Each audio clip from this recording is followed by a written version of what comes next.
মন্দিরে যখনই আপনি যান, সেখানে অবস্থিত প্রতিমার চরণ স্পর্শ করেন। যখন শিবলিঙ্গের অভিষেক করেন, তখন স্বয়ং নিজে হাতে দুধ এবং জল দিয়ে তা ধৌত করেন, তার প্রক্ষালন করেন। কিন্তু এর পেছনে কোনো অন্ধবিশ্বাস নেই। এখানে বিষয়টা হলো ঊর্জা সংক্রান্ত। যে কোনো ব্যক্তি হোক বা কোনো বস্তু, তার নিজস্ব একটি বিশেষ ঊর্জা থাকে। সেই জন্য যখনই আমরা বড়দের চরণ স্পর্শ করি, তখন সেই স্পর্শ দ্বারা সেই বিশেষ ঊর্জা আমরা নিজের অন্তরে সমাহিত করি। তাই সব সময় মনে রাখবেন, কারোর চরণ স্পর্শ করার অর্থ এটা নয় যে আপনি কারোর সামনে তুচ্ছ হয়ে যাচ্ছেন। এর অর্থ হলো এটাই যে বড় হওয়ার জন্য সেই বিশেষ ঊর্জা আপনি তার থেকে প্রাপ্ত করছেন। আর এই জীবনের আরেকটা বড় সত্য হলো এটাই যে যদি আপনি জীবনে কিছু লাভ করতে চান, তবে নতমস্তক হতে শিখুন। তা হয় সেটা পরমেশ্বরের সামনে, বা মন্দিরের প্রতিমার সামনে, বা মাতা পিতার সামনে, বা কোনো মহাপুরুষের সামনে, বা ভালোবাসার সামনে। আসুন আর আমার সাথে ভালোবেসে বলুন, রাধা রাধা। এর দ্বারা আমরা এই শিক্ষা লাভ করি যে যখনই আপনি অশ্রুপাত করবেন, এইভাবে করবেন তাতে যেন সংসারের মঙ্গল করতে পারেন। যদি আপনি নিজেও যন্ত্রণায় থাকেন, তখনও অন্য কারোর যন্ত্রণাকে হরণ করতে পারেন। অন্য কারোর সংকট আপনি দূর করতে পারেন, অন্য কাউকে সাহায্য করতে পারেন। তাহলে আপনিও রুদ্রাক্ষের মতো পূজনীয় হয়ে উঠতে পারবেন। আসুন আর আমার সাথে ভালোবেসে বলুন, রাধা রাধা। মানুষের সব থেকে বড় পুঁজি কি? তার সব থেকে বড় শক্তি কি? আমি যখন এই প্রশ্নটা করি, তখন কিছু মানুষ বলেন, এই সংসারে এমন একটা আবেগ রয়েছে যা আপনার সব থেকে বড় শক্তিও হয়ে উঠতে পারে, আবার সব থেকে বড় দুর্বলতাও হয়ে উঠতে পারে। আর এই আবেগের নাম হলো বিশ্বাস। এই বিশ্বাস এতটাই শক্তিশালী যে সংসারের সব থেকে শক্তিশালী শিকলও একে বেঁধে রাখতে পারে না, সব থেকে উঁচু দেয়ালও একে বাধা দিতে পারে না। এই শক্তিশালী বিশ্বাস আপনার কাছে কখন ঘাতক প্রমাণিত হতে পারে? যখন আপনি অন্যের উপর আস্থা রাখেন এবং এতটাই বিশ্বাস করেন যে আপনি নিজেকে হীনমন্য করে তোলেন। আপনার জীবন শুধুই অন্যের উপর ভরসা করে নির্ভরশীল হয়ে পড়ে। বিশ্বাস অবশ্যই করুন, কিন্তু সর্বপ্রথম নিজের উপর আস্থা রাখুন। তবেই এই বিশ্বাস আপনার শক্তির বৃদ্ধি ঘটাবে। তখন এই বিশ্বাস আপনাকে বল, সম্পত্তি, জ্ঞান, বন্ধু সব কিছুই অর্জন করতে সাহায্য করবে। দেখুন, যখন কোনো ব্যক্তি পড়ে যান, তখন আপনি সেই ব্যক্তিকে তখনই তুলতে পারবেন যখন সেই ব্যক্তি নিজে উঠে দাঁড়াতে সক্ষম। তাই কেউ আপনাকে যতই সাহায্য করুক না কেন, আপনি সেই কাজে তখনই সফল হতে পারবেন যখন আপনি নিজে চেষ্টা করবেন। তাহলে এটাই করুন আর আমার সাথে ভালোবেসে বলুন, রাধা রাধা। জীবনে কোনো এক লক্ষ্য প্রাপ্ত করতে গেলে মানুষ দুটি ভাব নিয়ে এগিয়ে চলে। প্রথম, নিজের লক্ষ্যে পৌঁছানোর নিশ্চয়তা, আর দ্বিতীয়, নিজের লক্ষ্যে পৌঁছানোর পথ। সবাই এটাই করেন, কিন্তু সবাই নিজের লক্ষ্যে পৌঁছতে পারেন না।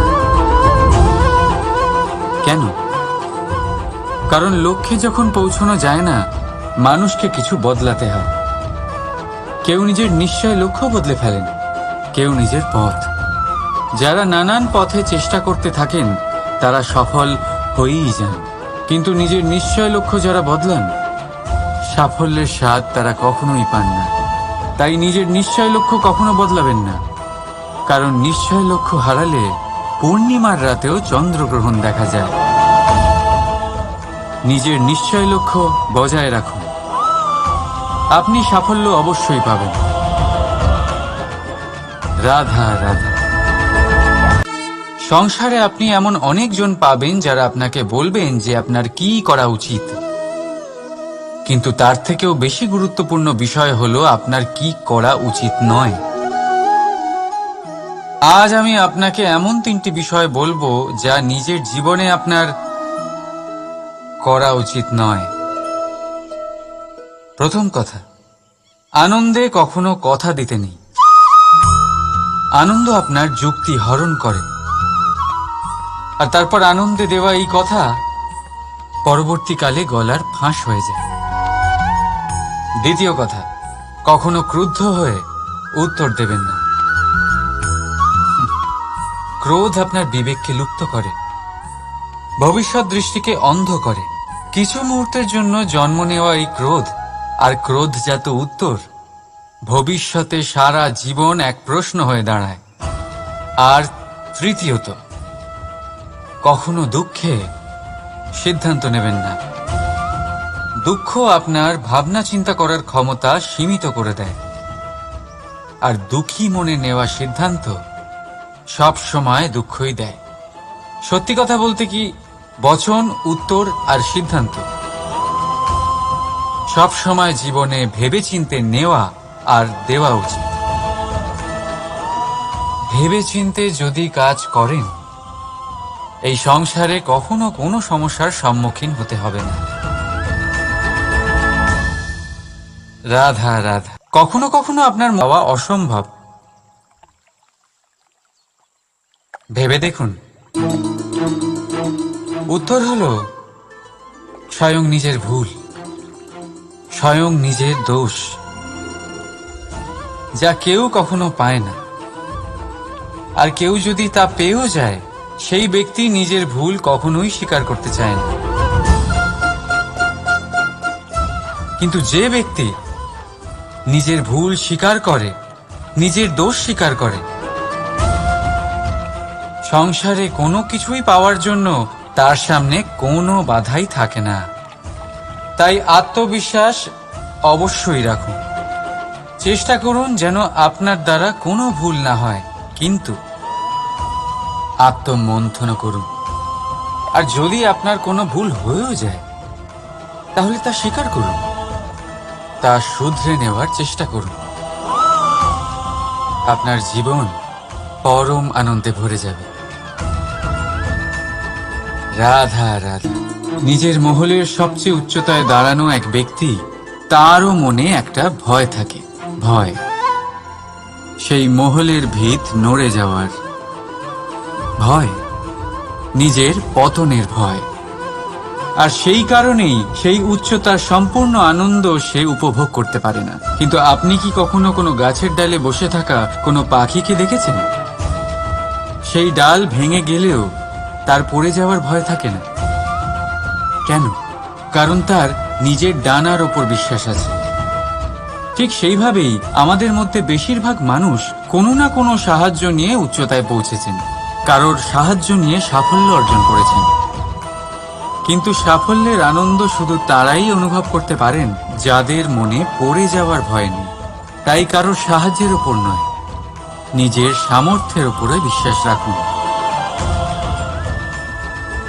রাধা রাধা। পাওয়া আর হারানো, এই দুই জীবনের গুরুত্বপূর্ণ অংশ। সারা জীবন প্রত্যেক মানুষ কিছু পায় আর কিছু হারায়। কখনো সম্পত্তি হারায় আর কখনো সম্মান, কখনো বন্ধু হারায় আর কখনো অহং। কিন্তু হারানোটা খারাপ বিষয় না, কারণ হারানোর সাথেই এক অমূল্য শিক্ষায় আপনি অভিজ্ঞ হয়ে ওঠেন, যে কি করে আবার আপনি সেটা না হারান। তাই যদি সত্যি কিছু হারিয়ে ফেলেন, তার থেকে পাওয়া শিক্ষা হারাবেন না, কারণ সেই শিক্ষার সাহায্যেই আপনি আপনার হারানো জিনিস পুনরায় পেতে পারেন। রাধা রাধা। জীবনে কিছু অর্জন করতে গেলে ভাবনা আর কর্ম অত্যন্ত গুরুত্বপূর্ণ। কিন্তু শুধু ভাবনা দিয়ে বা শুধু কর্মের দ্বারা আপনি সাফল্য অর্জন করতে পারেন না। কিছু মানুষ ভাবতেই থাকেন, কর্ম করতে পারেন না, আর সেই জন্য তারা সফল হতে পারেন না। কিছু মানুষ ভাবনা চিন্তা না করেই কর্ম করতে থাকেন, তারাও সাফল্য অর্জন করতে পারেন না। তাহলে মনে রাখবেন, গাছ কাটতে হলে কুঠারের বারংবার প্রহারের সাথে সাথেই সেই কুঠার কোন দিকে মারা হচ্ছে সেই খেয়ালও অবশ্যই রাখতে হবে। ভাবনা আর কর্ম, এই দুইয়ের সঠিক সংমিশ্রণ হলে আপনি অবশ্যই সাফল্য পাবেন। রাধা রাধা। আমরা মানুষেরা কতটা জেদি হই। একবার লক্ষ্যে দৃষ্টি স্থির করে নিলে তা পাওয়ার জন্য মন প্রাণ লাগিয়ে দিই, কিন্তু সেই লক্ষ্যে পৌঁছবার ব্যস্ততায় সেই পথ চলার আনন্দ পেতেই ভুলে যাই। নিজের স্বাস্থ্য নষ্ট করে দিই অর্থ অর্জন করতে গিয়ে, আবার সেই অর্থই নিজের স্বাস্থ্য শুধরবার জন্য ব্যবহার করে ফেলি। বুঝুন, দেখুন, ইচ্ছে খারাপ নয়, কিন্তু ইচ্ছে পূরণ করার চেষ্টায় ওই পথে আনন্দ পেতে ভুলে যাওয়া, এ তো মূর্খতা। যা নেই তা পাওয়ার চেষ্টা আপনি অবশ্যই করুন, কিন্তু যা আছে তার সম্পূর্ণ আনন্দ থেকে বঞ্চিত থাকবেন না। রাধা রাধা। আমরা সবাই জীবনে নিজের জন্য সবচেয়ে ভালোটাই চাই, সবচেয়ে ভালো সুবিধা পেতে চাই, সবচেয়ে বেশি সম্মান পেতে চাই, কিন্তু সবার পক্ষে এই সব পাওয়া কি সম্ভব? হ্যাঁ, নিশ্চয়ই।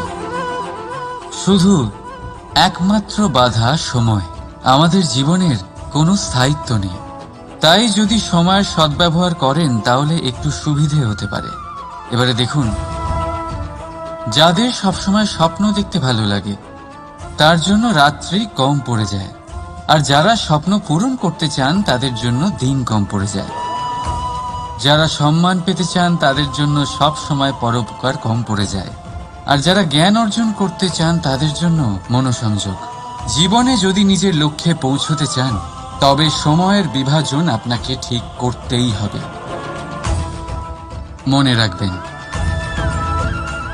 রাধা রাধা। লোকে বলে জীবনে মেলামেশা করা অত্যন্ত আবশ্যক, এতে সম্পর্কের আধারও হয়, আবার ব্যবসাও চলে, কিন্তু সবচেয়ে বেশি গুরুত্বপূর্ণ হলো ব্যবহার। তাই এই বিষয়ে ভাবুন, আপনার জীবনে কে আপনার সাথে মেলামেশা করবে তা নিশ্চিত করে সময়। আপনি আপনার জীবনে কার সাথে মেলামেশা করবেন তা নিশ্চিত করবে আপনার হৃদয়। আপনি যাদের সাথে মিশছেন তাদের হৃদয়ে আপনি কতক্ষণ থাকবেন তা নিশ্চিত করবে আপনার ব্যবহার। নিজের ব্যবহার ভালো রাখুন, সব ভালোই হবে। রাধা রাধা। এই ফুল দেখতে পাচ্ছেন আপনি? এটা সেই ফুল যার জীবন এই ডালে শুরু হয়েছিল। দর্শকদের চোখে প্রশংসা দেখল সে, মধুর লোভে মৌমাছিরা এলো, আর তারপর ডাল থেকে ভেঙে নিচে পড়ে গেল সে। কেন? নিয়তি এরকম কেন করল? ভাবুন, কারণ এই ডালেই ফুল হয়ে থাকাটা এই ফুলের জীবনের লক্ষ্য কখনোই ছিল না। এবার এই ফুল হয় দেবতাদের সজ্জায় ব্যবহৃত হবে, নয় কোনো কন্যার গয়নায় গাঁথা হবে, আর নয় কারোর প্রেম প্রদর্শনের মাধ্যম হবে। দেখুন, জীবনে নিজের লক্ষ্যে পৌঁছতে হলে যাত্রাকে ভয় পেলে চলবে না। নিজের অস্তিত্ব তৈরি করতে হলে তাদের ছায়া থেকে আপনাদের দূরে যেতেই হবে যারা আপনাকে অস্তিত্ব প্রদান করেছেন। এটাই জীবনের নিরন্তর সত্য। রাধা রাধা। আমাদের সকলের জীবনে কখনো না কখনো পাথর দ্বারা আঘাত লাগেই, আর এই সংসারও আমাদের ওপরে কখনো না কখনো পাথর বর্ষণ করে, কখনো আমাদের খারাপ ভেবে, আর কখনো আমাদের অসফল ভেবে, কখনো আমাদের বুদ্ধিহীন ভেবে। কারণ অনেক আছে, কিন্তু এই পাথর দ্বারা আমরা আঘাত পাবো কি পাবো না তা সম্পূর্ণ আমাদের হাতে। হয় আপনি এই পাথরের আঘাত পেয়ে চোখের জলে ডুবে থাকতে পারেন, আর নয়তো যদি আপনি চান তাহলে এই পাথর দিয়ে সেতু বানিয়ে সকল সমস্যার সাগর অতিক্রম করতে পারেন। সিদ্ধান্ত আপনার। এই পাথর, এ হলো প্রতীক আমাদের নিন্দার, আমাদের আলোচনার। যে এই আলোচনা নাকারাত্মকভাবে দেখবে সে শুধুমাত্র কষ্টই পাবে, আর যে এই আলোচনাকে নিজের বিকাশের আধার বানাবে সেই সাফল্যের চূড়ায় পৌঁছবে। তাই মনে রাখবেন, আলোচনা আপনার শত্রু নয়, আপনার সবচেয়ে বড় মিত্র। রাধা রাধা। মিষ্টি জল সবার পছন্দ, কিন্তু নোনতা জল কেউ পছন্দ করে না। এইবার ভাবার বিষয় হলো মুক্তো, যা সমুদ্রের গহ্বরেই তৈরি হয়। নোনতা জলের মধ্যে থেকেই প্রতি মুহূর্তে অন্য প্রাণীদের থেকে বেঁচে নিজের অস্তিত্বকে বাজি রেখে ঝিনুক মুক্ত প্রদান করে থাকে। কখনো ভেবেছেন কেন?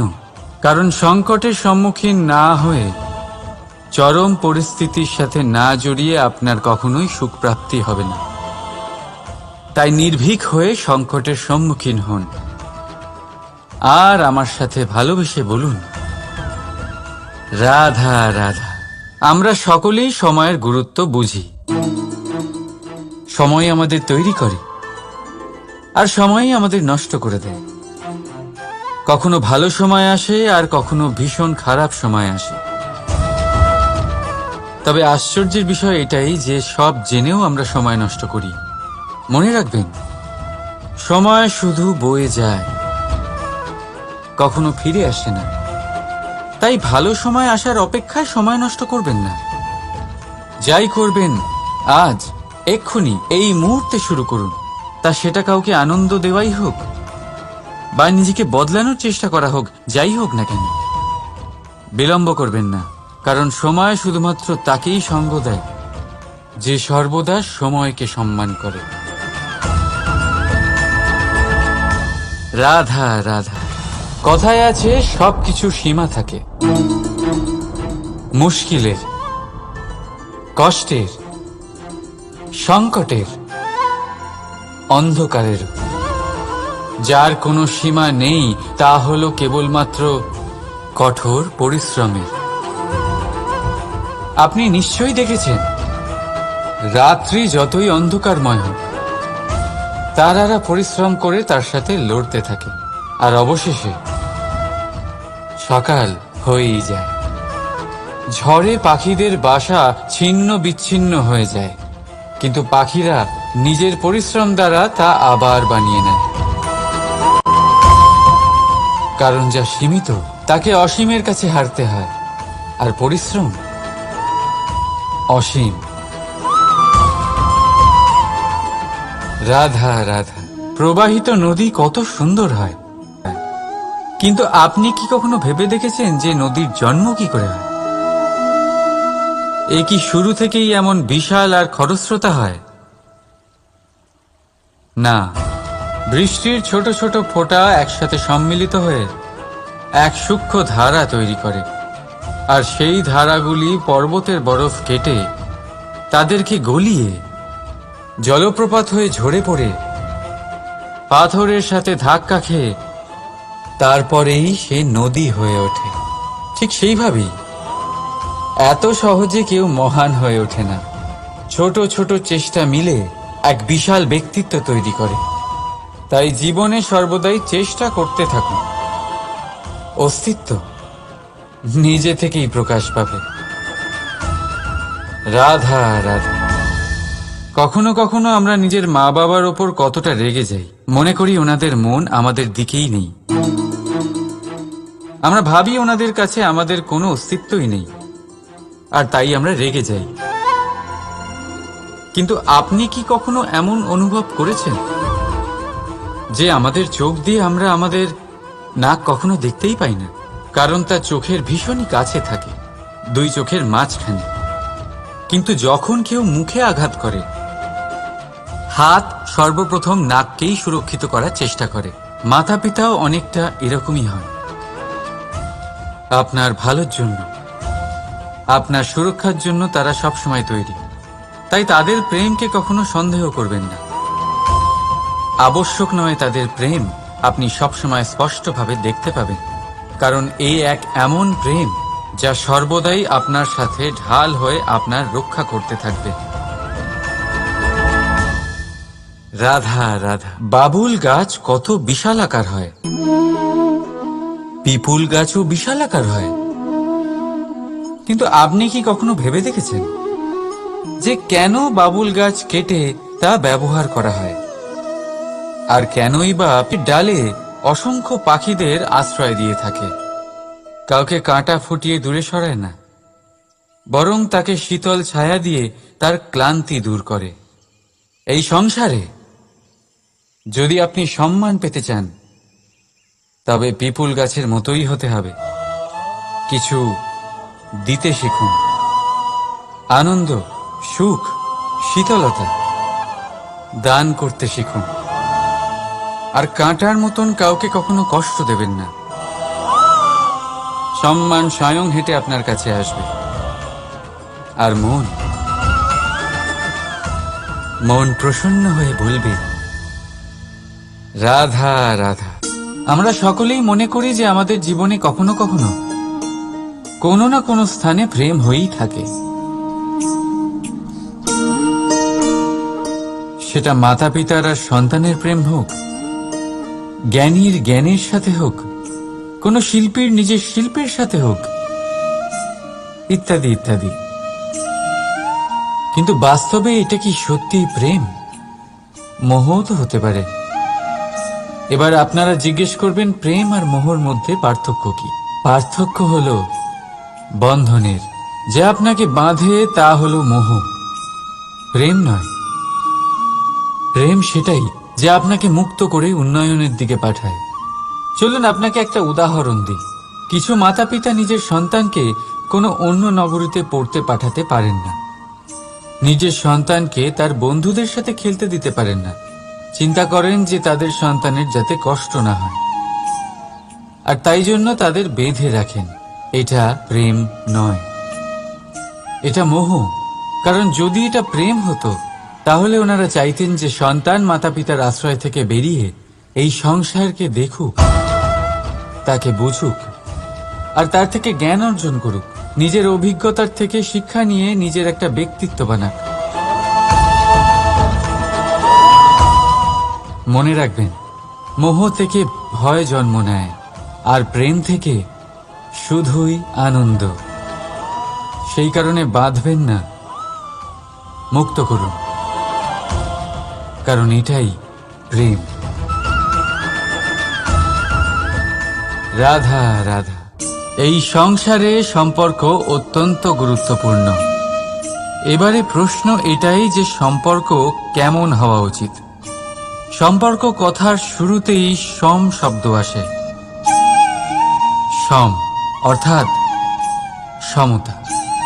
তাই কারোর সাথে সম্পর্ক পালন করতে গিয়ে এতটাও নিচু হবেন না যে ওঠার জন্য কারোর সাহায্যের প্রয়োজন পড়ে। মনে রাখবেন, যে ছোট করতে চায় সে কখনো সম্পর্ক পালন করতে পারবে না। সম্পর্ক তার সাথেই বাঁধুন যে আপনাকে সমান মনে করে, আপনাকে সম্মান করে। কারণ সম্মান দ্বারাই সম্পর্ক স্বীকৃতি পাবে আর সমৃদ্ধ হবে। রাধা রাধা। কখনো কখনো আপনার মনে এই প্রশ্ন নিশ্চয়ই আসে যে এই প্রেম কি, কিভাবে বোঝা যায় এই প্রেম? উত্তর বড়ই সহজ। যতক্ষণ না আপনি প্রেম করবেন, ততক্ষণ আপনি প্রেম বুঝতেই পারবেন না।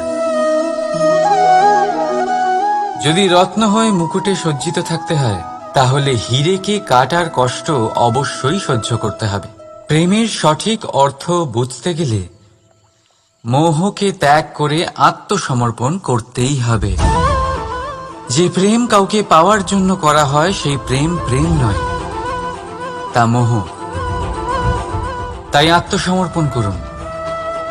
নিজেকে, নিজের অহংকারকে, নিজের অস্তিত্বকে, মোহকে, আর দেখবেন আপনার প্রেম স্বয়ং আপনার সাথে থাকবে।